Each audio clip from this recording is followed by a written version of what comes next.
Hi, welcome to my 5-minute tutorial. Today I'm just going to sort of talk about a little bit about conditioning. Now this isn't for everybody, so we should not do any form of conditioning. What I mean by conditioning is lots of different ideas of conditioning. Conditioning is also like strengthening your muscles and press ups and straight jumps and all of that and calisthenics, but I'm talking about conditioning of the blocking tools and attacking tools. Now no junior should do any form of conditioning. So until you sort of reach the age of 18 to 21 and you're still growing, you shouldn't do any press ups on your knuckles, you shouldn't hit anything with your knuckles, you shouldn't hit anything with anything. Sometimes we make juniors do, or juniors can do some breaking on some children's breaker boards, but we normally let them do their feet, which obviously they're walking around on all the time and they're quite tough. We may let them do, say, a knife and strike, or sometimes a punch, but on a very small, light board. Now, if you're interested in doing any form of conditioning, then it's good to start off, maybe if you've got a punch bag or a kick bag, just doing a few punches and strikes without any pads on, just so that your skin just starts to toughen up. And then once you've got that, if you haven't got a kick bag or a kick shield or anything like that, then just maybe a hand pad or a foot pad, and you can just hold the pad and you can just punch the pad with the other hand, do a knife and strike on the pad with the other hand, just so that there's a little bit of coarseness rather than just punching your own hand.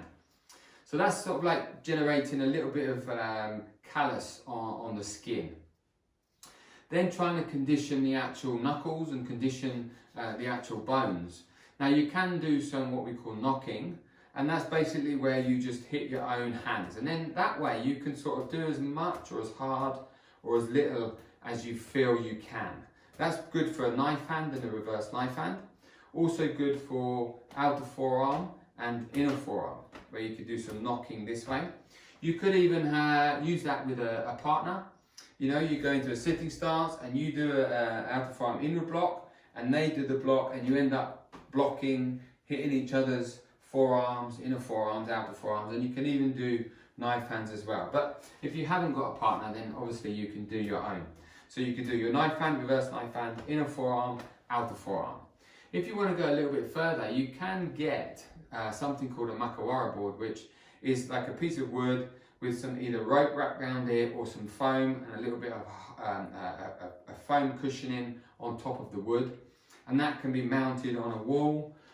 You can get freestanding ones as well, where you can just gradually punch and strike that Makira board, which has got a little bit of give in it. Okay, you can alternatively make one. You could get a piece of like 4x4 or 2x4. You could wrap some rope around it.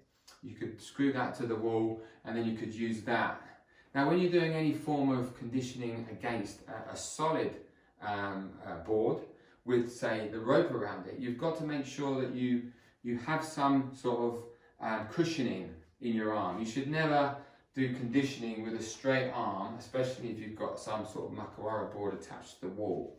Something like this, where your elbow is slightly bent, so you've just got as much as you feel you can obviously develop with that. The same with a knife hand. Now, I've always found an outward knife hand to be a lot better and a lot easier to just get into a routine of conditioning with your knife hand. Okay, so that's about conditioning. If you're interested in more about conditioning, then please ping us an email, text or WhatsApp, or when we get back into the dojo, and come and see me. Okay, so it's good to have solid, strong tools, especially if you're interested in power breaking, breaking bricks and stuff like that, so that you're preparing the attacking tools for doing those types of breaking techniques. Okay, so thank you for joining me. I hope you can join me next time on my 5-minute tutorials. Thank you.